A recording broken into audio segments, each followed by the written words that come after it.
This is Happy Jack's RPG Podcast, Season 19, Episode 13.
You are listening to Happy Jack's RPG Podcast.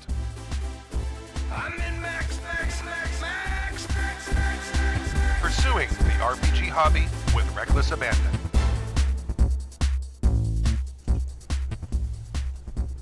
Hi. I should turn on the camera. Thank you for joining us for Season 19, Episode 13 of Happy Jack's RPG Podcast. My name is Stu. I'm Nick. I'm Edward. I heard a really good joke about a pizza today. Oh, never mind. It was a little cheesy. I'm Proby Tim. Heyo. Heyo. So, All right, I'm out. Table flip. I didn't realize this table was so heavy. It's table wiggle. Table scrape. Nick, new face to the show. I mean, if you watched Tomorrow Legion, you would have seen him there. Yep. Go ahead and tell us who you are and what it is that makes you famous. My name is Nick. I go by Sungrowler on various forums, including the Happy Jacks forum. I work with Saving Throw, and I do streaming and camera work over there. And I'm now playing on Tomorrow Legion. So that's what makes me famous. And you're playing a dog boy. I am. I'm playing a dog boy. Woot. All right, well, my name is Edward. Probably with this show, I was famous as being the former roommate of Maui and Twin when they were on the show. But as far as gaming things, I am on the plot team for Dying Kingdoms, which is one of the local area LARPs. Cool. Tell us a little bit about Dying Kingdom. About Dying Kingdoms. Well, it is a fantasy boffer LARP. Boffer meaning that to resolve combat actions, we pick up foam swords and beat each other with them.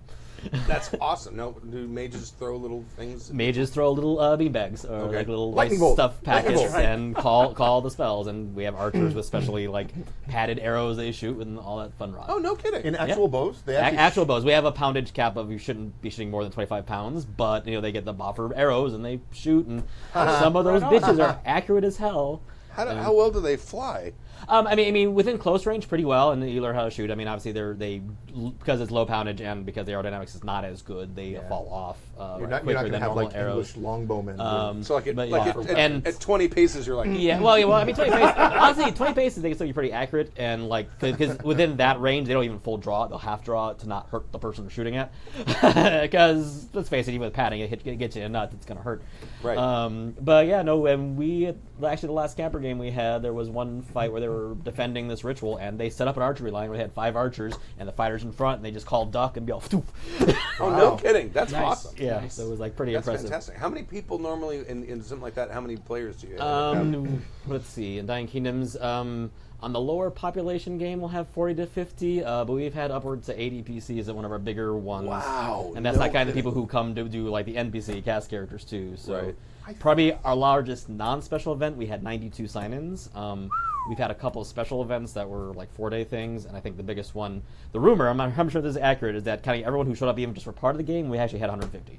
Really? But that was like a special event that was 4 So days they that we do pitched. like a 4-day game. They like rent cabins in the woods. Yeah, or- well, usually we do weekend campers, so yeah, it's like literally rent the group campsite Uh-huh. of places, and then you so we'll get 50 to 60 to 80, and then we just take it over for a weekend. Right. Go in Friday night, start the game Friday night, play through, then basically play all day Saturday, and then Sunday morning is pack out because most places you have to be out by noon. So Okay. Sure. All right. I think Will H does Dying Will Kingdoms. Huttons Yeah, was he- actually on the plot team for a brief while, only Yeah. about a year and a half, but yeah, he plays it. He's been on the plot team, and so Yeah. yes, he's Okay. definitely Is there a website or something that people should check out if they're interested? dyingkingdoms.com. Excellent. Is the website. And we're Okay. also on Facebook, and I think Meetup is where we do a lot of our scheduling stuff. What is it saying about the show, Stu? When It's saying it's slag. They're saying right now it's super laggy, so I need to go in and reset something. Oh, I'll be okay. back in 1 second. Okay. You guys talk amongst yourselves. Did you do any gaming? Anyone do any gaming in the last week? They want to talk about real quick. I'll be right back. Don't Well, don't leave radio silence. We got Radio this. We silence. got Yeah, this. I was just going to say that. What is it saying when, short of Stu, I am the most tenured host? I mean, what is that saying? Really? People were busy. I don't know. I mean, if you want to fill time and ask me questions about the LARP stuff, I can answer questions. Well, real quick, we've made some changes to the Happy Jacks forums. Well, Kimmy that- posted about them a couple days ago. We've opened up most of them so you can get to them without logging in, which is a plus. We're also starting to tweet out a bunch of different, high traffic forum topics. The night, much to Dave's consternation. He was hoping that guy would escape and be a nemesis, but savage world. So what can you do? Hate That's when right. that happens. That's something I think I've learned over the years. Is if you put the BBG in killing distance, your PCs will kill it. Yes. Yeah, they're gonna kill. What about you, Ed? Games? Nothing this week. Trying to think if I played anything in recent times other than defaulting back to, I guess, the last Hunter's Moon game that which is a LARP, but that we had, which involved us finding an abandoned Pandora base. Pandora being sort of the human hunters that were coming after us, and trying to clear it out of nasty spider things was a lot of the main stuff. Which tells a funny story of the guy who is apparently actually really scared of spiders being the first person through the door to where the spiders were, and they got like cool costumes where they got like a prosthetic mask for the queen, so this really scary spider face, and they all have the fake arms, and Nice. then we watched him like fall down from being attacked, and then he gets slowly dragged back out of you. That's one way to work through your trauma. I suppose. Yeah, exactly. It was this is a bug hunt, no. What about you, Stu? Gaming? Yeah. Make sure I don't know if you have my Wi-Fi password, but make sure your Wi-Fi on your phone is off right now. I do, but I don't think I'm on it. Okay. I know I'm not. I'm just on it. checking because I just pretty fixed all sure, that but stuff. let me I double turned everything off, and I am kids not on the Wi-Fi. turn it off. We're still teetering between good and average, which is lower than we usually get. So I don't know. It might be the internet provider, but I've reset the router and I've done everything I normally do. You reset the router while we're streaming? Yeah. Hey, neat. It will reconnect. It does. I think. Did It was reconnect? already buffering. And And it it was was buffering already anyway, buffered, so so- whatever. They don't know. So they just, I mean, they missed everything we just talked about. So Yeah. No, when they you didn't. replay this back, pay attention to what I said about that thing.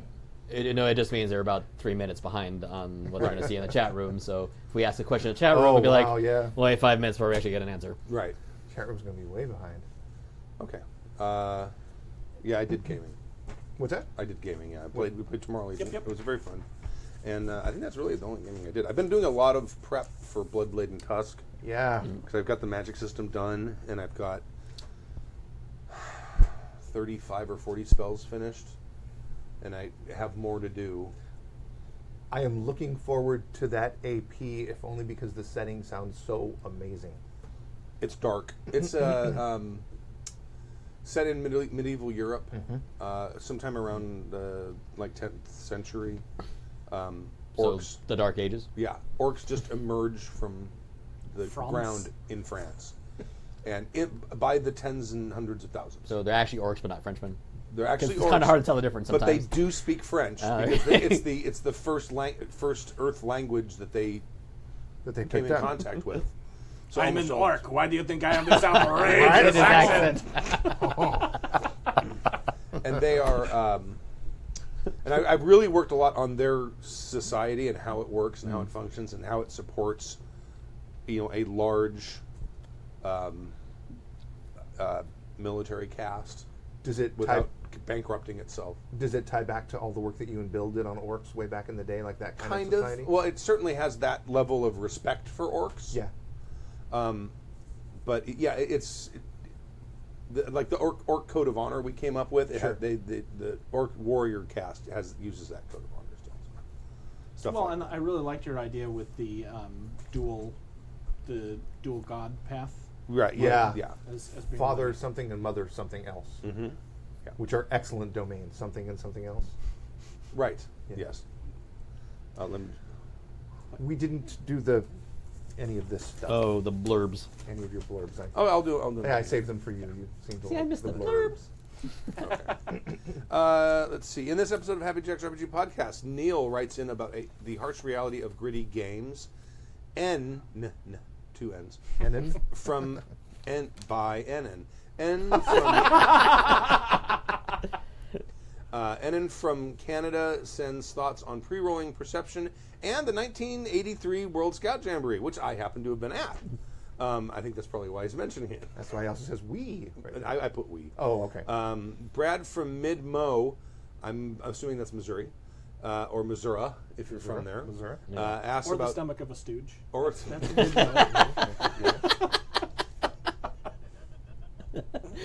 one. Mid-mo, I get it. Mid-mo, I right. get it, yeah. Mid-mo. Because then you also have mid-curly. Yes. Mid-Larry. Yeah. Right. Larry. Yeah. Brad asked about minimizing prep in an online game. Harold from St. Louis sends us a gaming horror story. And Brian sends a gaming horror story about himself. Dun, dun, dun. A confession, as it were. Yes. You can email us at happyjacksrpg@gmail.com. That's happyjacksrpg@gmail.com. We're on social media. Twitter, happyjacksrpg. Instagram, happyjacksrpg. You can find us on Facebook. Just do a search for guess what. And then also, if you want to watch us live, you can watch us live on Friday nights. You can also watch us when we do games on Sunday nights, Monday evenings, and that's it so far. But we're going to probably be expanding at happyjacks.org/live. So there we are. There we go. First email. This is from Neil. Whenever I see the name Neil, I think of Dinosaur Neil. Do you remember Dinosaur Neil? Nope. From No. the Tick Oh, animated? from the Tick, yeah. Oh, okay. The animated thing? The big giant guy with the comb Yeah, over? I only think I I always saw think a of few him in- episodes of that, but not a lot. I always think of him and his cousin Bob. Neil and Bob. Okay. It's an old one. Obscure reference night. It's an old, obscure. I know. I'll stop now. My opening joke was best, so I'll leave Yeah, it it's at that. It's true. So just so I can let everyone know, It'd be hard to topping it. I reset. Oh, Heyo. oh, hey-oh. Oh. I reset the router and everything, so let me know if the choppiness has gone away. It Which looks will- like it may have. And we'll find out 3 minutes later from him asking that question. Yes, about. Dear Happy Jack's crew, I've been listening to your podcast for a few months and now wanted to say thank you for providing entertainment, informative perspectives on role-playing systems, and the inspiration for me to get back into the hobby after several years' break. I had a pretty much set RPGs aside until I got connected to this podcast thing, Happy Jacks in particular. Well played. Excellent. Oh, Podcast thing. it did get better. Good. I can relax now. I can't recall the details of how I first got into RPGs, but I started with the Red Box D&D set when I was in elementary school. I never actually got into a real campaign back then, but collected all the box sets: red, blue, aqua, black, chartreuse, green, Wasn't there a white one? right, white. Well, he's probably not old enough to have a white Yeah. one. That's what they really should. They need to reissue that. They did. With the box. They With did. the actual box. Did they with the box? They did. How much was And it? and with the dice, we had They to did put with the the wax red crayon box. to put They the have- numbers No, in. no, they did. They did the original D&D. It came with a Really? wooden box with Really? white around it, had dice in it, collector's dice, Oh, 3 man. boxes, 3 books fully reprinted. Came out a long time ago. I didn't get a $900. chance to get one. And now you can see them on eBay for like $300-400. And it's Right. like, I'm never going to get one of those now. 'Cause But it's nostalgia really sells. nice. Yes. Because like you open it up and there's 2 rows of dice and it's kind of like little velvet that the book's going, So the angels There's a little are chorus of angels that appear. now, I'm talking about like a real reproduction of the original. That's what it was. It Don't originally think the came in a original white was box. yeah, didn't but it? one wasn't wood. First, it came in a wood box. Oh, it did. Okay. yeah. Jesus. Was it lined with velvet with little dice trays in I was it? gonna say in ancient times it was a No, stone box, but- but anyway. Then came the Bronze Age. The Franklin Mint presents these fine pewter books. All right. How much would you pay for a game like this? But wait, there's Oh, no. more. Like my backpack's not heavy enough with gaming books. Come on. Thunk. And they're For lead, another yes. $25, we'll give you the tokens from back before they had dice. No kidding. That's what we got. We got a buddy of mine bought it because we'd played it once from the beginner's box, the red box, Yeah. and that had dice. And then I went out and bought it, and he opened it up and like, there's no dice. There's these little cards. I got to like cut these little shits Jesus. out because there had been a dice shortage or I something. have one of those. Yeah. Yeah, I have an uncut chit sheet. Wow. Say that I 5 was times gonna say the fast. great dice shortage of Nope. Taiwan or something. Yeah, It no, was like How do you have 78 a or dice 79. shortage? yeah, and you. I don't know, but I have dice from before they figured out how to do a D10. So it's the D20, D20? with like the Yeah. plus. 0920. Oh Yeah. jeez. Yeah. But yeah, you'd put like all the different types into different bags. So you'd have your bag of 20 chits, and when Right. you needed a 20, you'd Oh, and pull out a number. Right. 14. Haha. It was fun. All right. So Back red, to blue, the- aqua, and black. Right. And a few of the original AD&D books, the true first edition, and enjoyed simply reading through them. It wasn't until high school that I truly started playing, and by then it was second edition, as well as Cyberpunk, Mechton, and a little Star Frontiers. Yeah, my kind of people. This leads me to the issue I'm writing you about. I'm currently listening to your taint-filled backlog. Hey, we're getting that cleansed. Jeez. It's a colonic. Sorry. I know that otherwise that stuff would just still be stuck there. I know the episode. I don't know the episode offhand, but it was sometime when Human Centipede 2 was soon to be released, as that was one of the gags at the time, pun intended. And we all They cringed only together. get better. They only get better. That's all I can say about those films. It's all I'm legally allowed to say about them. The one They get better in the end? Oh yeah, yeah. Well, it's just more people. It's just a bigger train, right? It's a bigger train of pain train.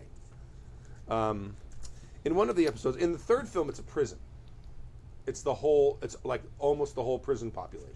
And isn't it that they saw the first 2 movies and they were like, Yes. "Ah, those are awesome. So let's really do that now." In each one of the movies, the main character who's going to end up making the Human Centipede is watching the previous film to get inspiration to make it. So it's not real. Like in Human Centipede like 2, Human Centipede Centipedeception. 1 is a movie, but it didn't actually happen. So the guys in Human Centipede 2 decide, let's make this happen, and then they make it. And that's the one where with the little creepy looking guy. Yeah. And then in Human Centipede 3, which is they bring back the guy that played the doctor in the first one, and he plays the prison warden, and they're watching Human Centipede 2. It just. And you know what? And I could make up even more shit, and no one would even know because None of us have watched I- it. I was gonna say, Nope. it just weirds me out every time you start talking about Human Centipede Yeah. because you talk about it with such verve and gusto. Like, yes, It is- Human Centipede, and it's number 2, and it's in a prison, and a dude, and yeah. No, Although I three's have in to the say, prison. I kind of like the whole idea of the meta construct. Yeah. of Yeah, the that's movies. cool, Like, that's yeah. kind of neat. It's a very multiverse sort of thing. They should go back and in the first one edit in the dude watching the third one, so it just forms a complete loop. we Like, see what you're doing. It's A very movie centipede. Yes, Yeah, I would That's say even it's- more meta. It is a meta centipede version. cinematic The sense. shit from the first movie becomes into the second one. feeding shit through itself. Over. Over. Did this show have rails? I think we've jumped them. Right.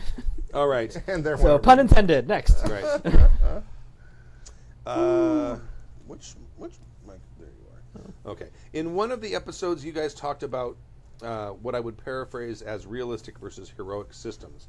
It was a good discussion, and one that involved a fair expectation of PC death. What I would posit, however, is that PC death should only occur in the most extreme cases. Let's say a group has been playing for a few months or even years. Each PC has fleshed out backgrounds, and the campaign has already explored various story threads from those backgrounds. How many of those threads get lost when a PC dies? Certainly, there are some that the other characters can continue, but in a well-formed PC, a large chunk of story will be lost. Is that succulent fruit of the story arc of less value than maintaining a system of gritty realism? Likely the death occurred from a luck roll and the GM, or the unlucky roll from the player. How much has been lost based on one or maybe two rolls? At the height of my group's gaming, most of the players were writing multiple page summaries of each episode, often adding character images from the web. We use real actor model images since no one can draw. I hate not being able to draw too. That's a hell of a lot of real-time investment to be lost in a few tense moments. That being said, there must be some kind of real danger in a game. Your prior discussion got me thinking about the topic, and I think I've settled on death having a place only when the players agree to it, or does something so obviously dumb that death is warranted. In other cases, what I'm considering now is some other kind of penalty. An example would be a permanent injury, missing a limb, speech impediment, a leaky eye. Ew. I knew a guy in college that had a leaky eye. He had a glass eye, and it just dripped. I don't know, something. I think it was the tear duct or something. Just always looked. So would he always carry like a handkerchief around and dab his face? Yes, that's exactly what he did. Like a Bond villain. Yeah, Yes. right? Totally. Yeah, exactly. So tell me, Leaky Eye, what are you going to do now? Wouldn't you like to know? Dab, dab, dab. Right. A permanent loss